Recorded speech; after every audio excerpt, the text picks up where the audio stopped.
Warning, this video contains themes of violence, murder, sexual assault and further subject matter that some viewers may find disturbing and upsetting. The dark cases that follow are presented through the light-hearted concept of Prison FC. These figures are not in any way glorified and viewer discretion is advised.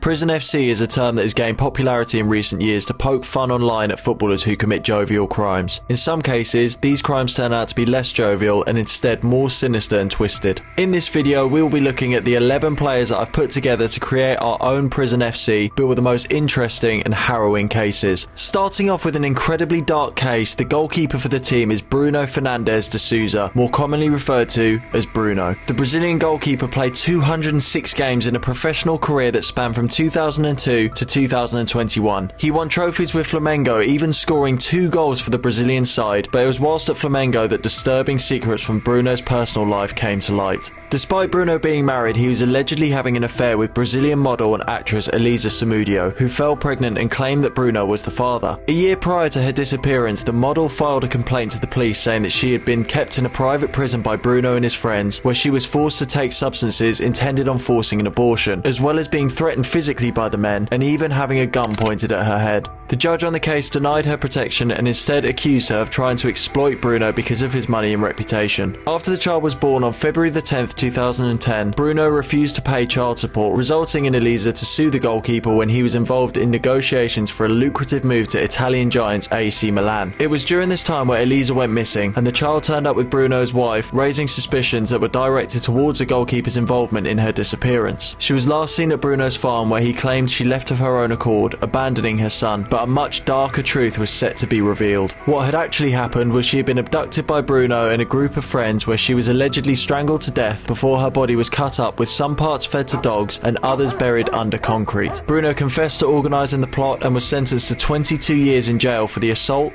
torture and murder of his former girlfriend and mother of his child. He was released from prison in 2019 to serve the last 13 years of his sentence as a semi-open programme, where he could return to football during the day while being under house arrest during the night. Since then, in a disgusting turn of events, his career resumed in 2017, where he has played for 4 different teams since. A devastating case of a man with money, power and a woman whose cries for help were ignored. It's a travesty that this man has been allowed to play football again, and an injustice to the woman whose murder he organised.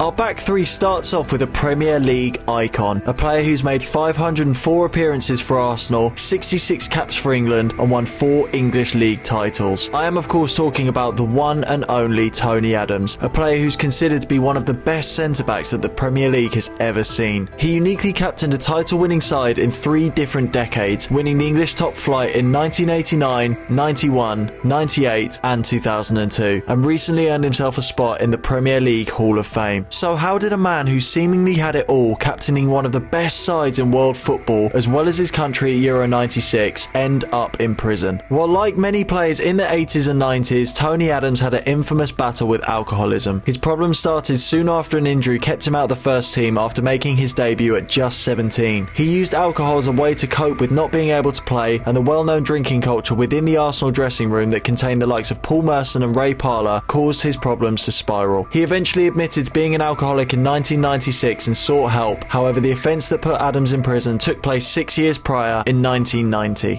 On one of the Arsenal team's famous nights out, Tony Adams remembered that the team were due to catch a flight together and decided to get behind the wheel in order to get there. Speeding through Essex, he smashed his car into a brick wall and was subsequently sentenced to 4 months in prison. Adams ended up spending 57 days in Chelmsford prison for driving whilst 4 times over the limit, and what may seem like a lighter case compared to the first, he's fortunate that the results of his actions weren't fatal to himself and, more importantly, other people.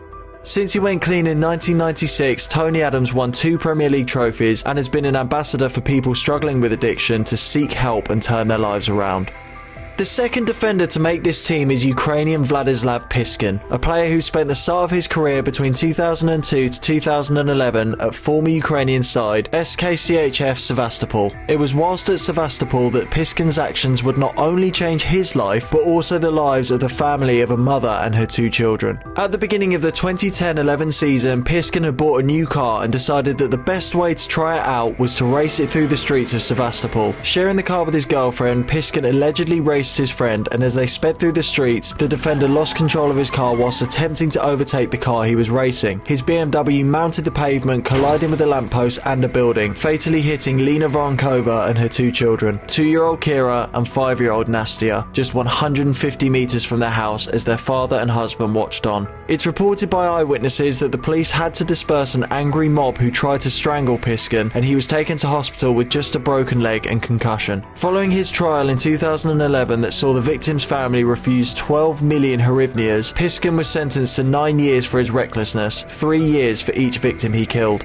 It's a story of egoism, stupidity, and a tragic loss of life that could have so easily been avoided, and nothing can ever be done to undo such a heartbreaking loss of life for the victim's family.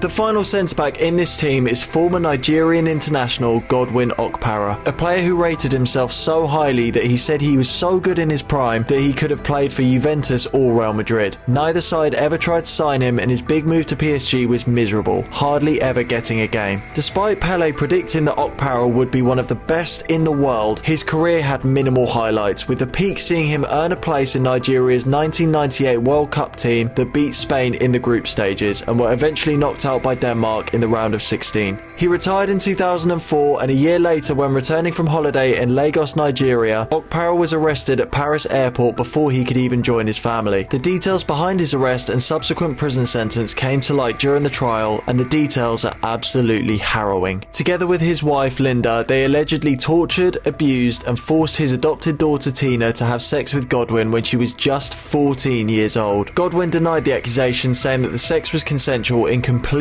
contrast to Tina's accusations, but after the jurors came to their conclusion, Godwin Okaro was sentenced to 13 years in jail in 2007, with his wife sentenced to 15 years for the abuse of Tina, and Godwin's mother-in-law was given a 5-year sentence for failing to aid a person in danger. After the verdict, Linda sarcastically antagonized Tina, saying, Thanks a lot, Tina. Good luck in France," before dancing in the accused box. Since his release from prison, Godwin Okaro has kept a low profile, refusing interviews and avoiding the public eye. Understandably so, as hopefully he lives with the shame and guilt of the suffering he put Tina through.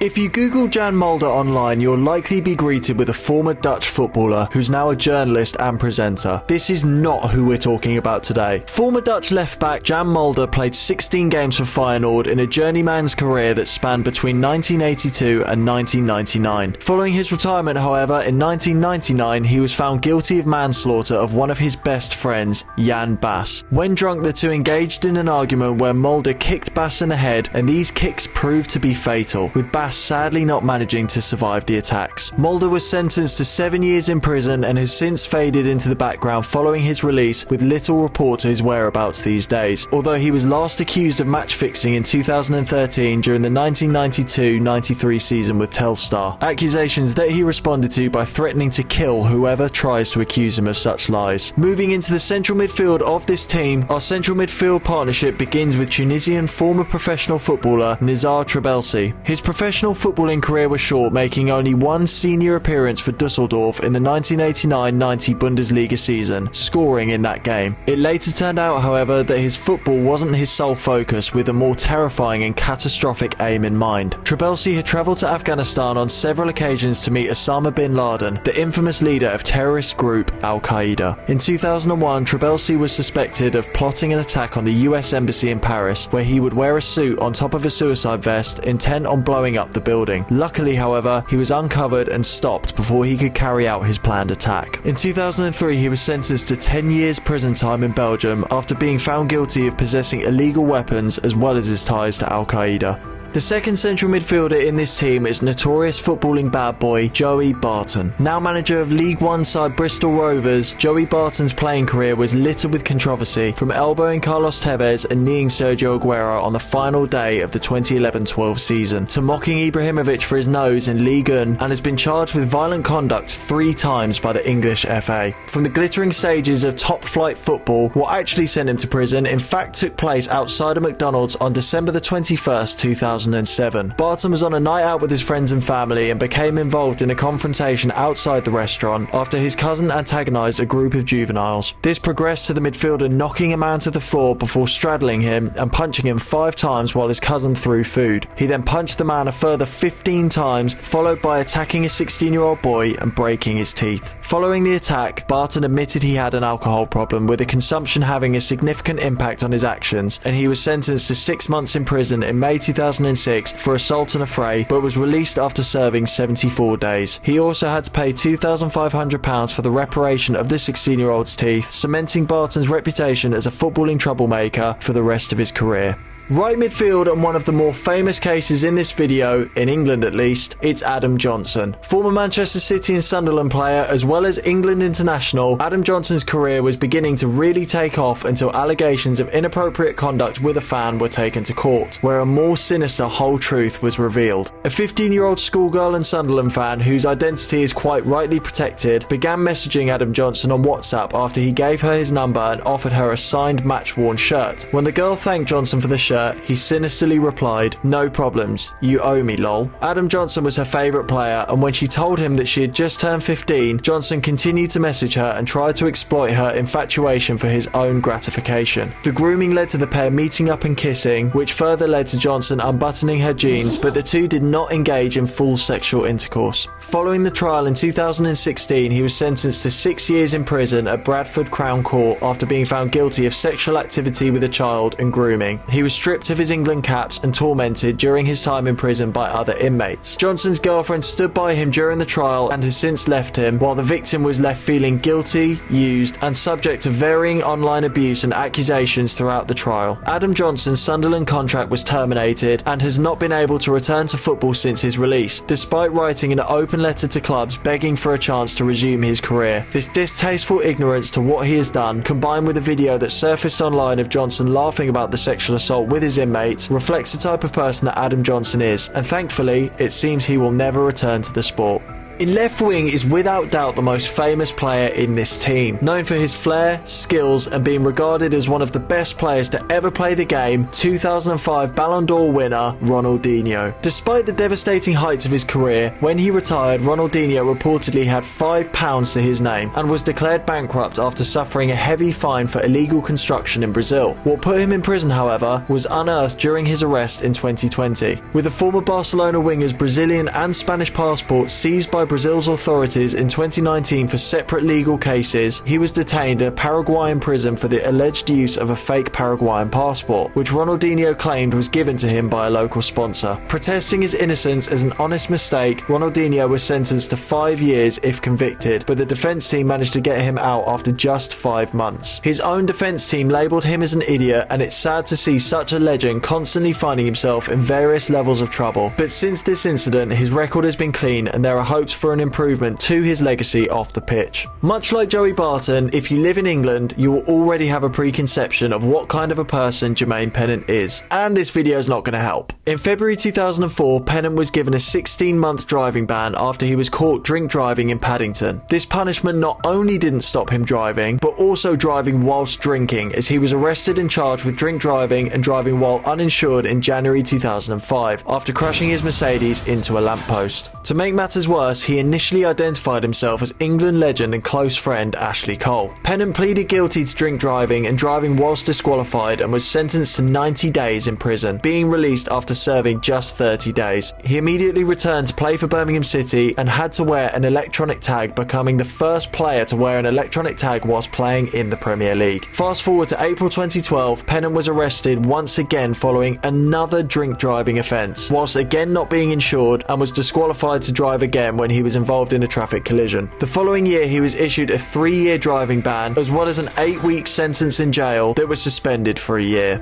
Finishing off the team with a player who has the worst criminal record in the history of the sport, it's Marlon King, a player found guilty of 14 crimes including speeding, driving under the influence, theft, fraud and violence, and in that time managed to amass 469 appearances, scoring 162 goals, most of which came in the Championship and Premier League. Where shall I begin? I'll start at the beginning in May 2002, where Marlon King was arrested for receiving a stolen BMW and sentenced to 18 months in prison, 13 of which he spent behind bars. During this time, Gillingham paid for his salary in full and supported the appeal that saw his sentence shortened. In 2009, King was sentenced to 18 months in jail after punching a 20-year-old female university student and was charged with sexual assault and assault occasioning actual bodily harm. Alongside his sentence, he was placed on the sex offenders register for 7 years. This ordeal and sentence also led to his Wigan contract being terminated. His final jail sentence to date came in May 2014 following a ridiculous traffic incident. This incident occurred in April 2013 after a car crash left one man seriously injured, needing to be cut out of his car and airlifted to hospital. The cause of this crash came as the former Sheffield United striker was eating ice cream at the wheel, weaving in and out of traffic, and undertook a car who he perceived to be driving too slowly. He then slammed on the brakes in frustration in front of the car whom he overtook, resulting in the driver behind him to be forced to perform an emergency stop, which resulted in the car behind him smashing into the back of his car. King drove off from the scene but was tracked down by another driver who witnessed the crash and feared that King's actions had left the other driver dead. He was labelled as arrogant and aggressive in court and served a full 18-month sentence, as well as picking up a 3-year driving ban. And with that, our starting 11 for Prison FC is completed. A team full of players whose crimes ranged from drink driving all the way to the extremities of terrorism and murder. It's a shame that the beautiful game has been tainted by these individuals, but also highlights how crime can weave its way into any walk of life, no matter how glamorous. Thank you so much for watching as always. Stay safe and keep out of trouble.